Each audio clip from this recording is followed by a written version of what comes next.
ఓం నమో భగవతే వాసుదేవాయ. వైశాఖ మహాపురాణం 17వ అధ్యాయం. నారాయణం నమస్కృత్య నరం చైవ నరోత్తమం దేవీం సరస్వతిం వ్యాసం తతో జయముదీరయాత్. యమదుఃఖ నివారణం. నారదుడు అంబరీష్నితో నిట్లు పలికెను. శృతకీర్తి మహారాజునకు శృతదేవుడు తర్వాతి కథనిట్లు వివరించెను. వాయువు చేసిన ఉపచారములను వలన ఊరడింప వలన కొంత తేరుకున్న యముడు బ్రహ్మనుద్దేశించి ఇట్లు పలికెను. స్వామి, సర్వలోక పితామహ బ్రహ్మ, నా మాటలను వినుము. నేను నా కర్తవ్యమును నిర్వహింపకుండా నివారింపబడితిని. నేను చేయవలసిన పనిని చేయలేకపోవునను. మరణం కంటే ఎక్కువ బాధకరమని తలచుచున్నాను. సర్వ సృష్టి విధాయక వినుము. ఆ జ్ఞాను పొందిన అధికారి తనకు రావలసిన జీతమును తీసుకొనుచు చేయవలసిన కర్తవ్యమును చేయనిచో నతడు కొయ్య పురుగు మొదలగు జన్మములందును అతి తెలివితో లోకమునంది యజమాని ధనముతో పోషింపబడుచు కర్తవ్యం చెయ్యనిచో అతడు భయంకర నరక లోకములలో 300 కల్పములు చిరకాలముండి మృగాది జన్మల నెత్తును. అధికారి నిరాశపడి తన కర్తవ్యం నెరవేర్చనిచో ఘోర నరకములో చాలా కాలముండి కాకి మున్నగు జన్మలనెత్తి తను కర్తవ్యం సాధించుటకై యజమాని చెప్పిన పనిని నాశనం చేయువాడు ఇంటి అందు ఎలుక జన్మనెత్తి 300 కల్పముల కాలం బాధపడును. సమర్థుడైనను తన కర్తవ్యంను చేయక ఇంటి అందూరక నుండువాడు పిల్లిగా జన్మించును. ప్రభు, మీ ఆజ్ఞను పాటించుచు నేను జీవుల పాపాలను పుణ్యాలను నిర్ణయించి విభజించి వారికి తగినట్లుగా పుణ్య పాపాలను బట్టి పాలించుచున్నాను. ధర్మశాస్త్ర నిపుణులగు మునులతో విచారించి ధర్మ మార్గానుసారముగా ప్రజలను పరిపాలించు. కానీ ఇప్పుడు నీ ఆజ్ఞను పూర్వం వలె పాటించలేని స్థితిలో ఉన్నాను. కీర్తిమంతుడను రాజు వలన నేను నా కర్తవ్యం నిర్వర్తించలేకన్నాను. కీర్తిమంతుడును ఆ రాజు సముద్ర పర్వతమున్న భూమిని వైశాఖ మాస వ్రత ధర్మయుక్తముగా పరిపాలించుచున్నాడు. అన్ని ధర్మములు విడిచిన వారు, తండ్రిని పూజింపని వారు, పెద్దలను గౌరవింపని వారు, తీర్థయాత్రలు మున్నగు మంచి పనులు చేయని వారు, యోగ సంఖ్యాములను విడిచిన వారు, ప్రాణాయామం చేయనివాడు, హోమమును స్వాధ్యానమును విడిచినవాడు, మరి ఇంకను పెక్కు పాపములు చేసినవారు, ఇట్టు వారందరూను వైశాఖ మాస వ్రత ధర్మములు పాలించి వారి తండ్రులు తాతలతో పాటు విష్ణులోకమును చేరుచున్నారు. వీరే కాదు, తండ్రులు తాతలు తల్లులు వీరును విష్ణులోకమును చేరుచున్నారు.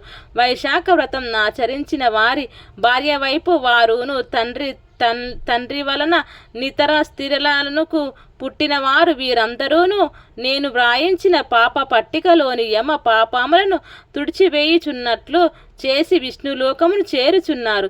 ఇట్టి దుఃఖములను చూడగా నా తల పగిలిపోవుచున్నది. సామాన్యంగా ఒకడు చేసిన కర్మ ఆ ఒకనికే చెందును. దాని వలన పుణ్య పాపములోనే ఏదో ఒక దానిని వాడు అనుభవించును. కానీ వైశాఖ మాస వ్రతం ఒకడు చేసినచో అతడే కాక వాని తండ్రి వైపు వారు తల్లి వైపు వారు మొత్తము 25 తరముల వారు చేసుకున్న పాపములను పోగొట్టుకొని విష్ణులోకం చేరుకుంటున్నారు. వీరు కాక వైశాఖ వ్రతము చేసిన వారి భార్యల వైపు వారును భర్తల వైపు వారును విష్ణులోకమును చేరుచున్నారు. ఈ వైశాఖ వ్రతమును చేసిన వారు ఎట్టివారైనను నన్ను కాదని కనీసం 21 తరముల వారితో విష్ణులోకమును చేరుచున్నారు.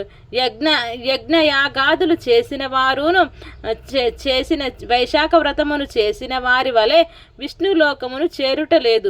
తీర్థయాత్రలు, దానములు, తపములు, వ్రతములు ఎన్ని చేసిన వారైనను వైశాఖ వ్రతము చేసిన వారి వలె విష్ణులోకమును చేరుటలేదు. ప్రయాగ పుణ్యక్షేత్రమున పడువాడు యుద్ధమున మరణించినవాడు, భృగుపాతము చేసినవాడు, కాశీ క్షేత్రమును మరణించినవాడు, వీరెవ్వరూనూ వైశాఖ వ్రతం చేసిన వారు పొందునంతటి పుణ్యమును పొందుటలేదు. అనగా ప్రయాగ క్షేత్రమును నదీ ప్రవాహమును దుమికి మరణించిన కోరిన కోరికలు తీరునని అందురు. అట్టి వారికి వచ్చిన పుణ్యము కంటే వైశాఖ వ్రతము చేసిన వారికి అనాయాసముగా అంతకంటే ఎక్కువ పుణ్యం వచ్చుచున్నదని యముని అభిప్రాయము. వైశాఖమున ప్రాతకాల స్నానం చేసి విష్ణు పూజను చేసి వైశాఖ మహత్యమును విని యథాశక్తి దానములు చేసి జీవులు సులభముగా విష్ణులోకమును చేరుచున్నారు. వైశాఖ వ్రతమును చేసిన పాపాత్ములను విష్ణులోకమును చేరుట యుక్తముగా నాకు కనిపించుటలేదు. కీర్తిమంతుని ఆజ్ఞచే వైశాఖ వ్రతమును పాటించి మంచి కర్మలు చేసిన వారు, చేయని వారు, శుద్ధులు అపరిశుద్ధులు, వారు వీరు అని నేల అందరూనూ శ్రీహరి లోకమును చేరుచున్నారు. సృష్టికర్త జగత్ప్రభు మీ ఆజ్ఞను పాటించుచున్నాను. నన్ను నా పని చేయనీయక అడ్డగించిన వారు నాకే కాదు మీకునూ శత్రువులే. కావున నీవి కీర్తిమంతుని శిక్షించుట యుక్తము. ఊరకున్నచో అందరూనూ వైశాఖ వ్రతం ఆచరించి వారెట్టివారైనను విష్ణులోకమునకే పోదురు. ఇందువలన నరకం, స్వర్గము మున్నగు లోకములు శూన్యమై ఎందురు. పలుమార్లు తుడవబడిన ఈ పాపపు పట్టిక యమదుండము వీనిని నీ పాదముల కడ నుంచుచున్నాను. వీనిని ఏమి చేయుదురో మీ ఇష్టము. కీర్తిమంతుని వంటి కుమారుని వాని తల్లి ఎందులకు ఎట్లు కన్నదో నాకు తెలియటలేదు. శత్రువును గెలవని నా బొట్టి వాడి జన్మ వ్యర్థము. అట్టి వారిని కనుటకు ఆ తల్లి చేసిన వ్యర్థమైన కార్యమే మబ్బులోని మెరుపు శాశ్వతం కానట్లు శత్రు విజయము నందిన పుత్రుని కన్నా తల్లి శ్రమము వ్యర్థమే. శృతం విజయమును సాధించి కీర్తిమంతుని వాని జన్మమేలా వాని తల్లి పడిన శ్రమయు వ్యర్థమే. కీర్తిమంతుని వంటి పుత్రుని కన్నా వాని తల్లి ఒకటియే వీరమాత. ఇందు సందేహం లేదు.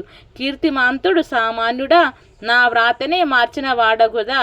ఇట్లు నా వ్రాత నెవరూనూ ఇంతవరకు మార్చలేదు అని అపూర్వము అందరిచే వైశాఖ వ్రతము ఆచరింపజేసి స్వయంగా హరిభక్తుడై జనులందరూనూ విష్ణులోకమును పంపినవాడు కీర్తిమంతుడే. ఇట్టివారు మరి ఎవ్వరూనూ లేరు అని యముడు తన బాధను బ్రహ్మకు వివరించసాగెను.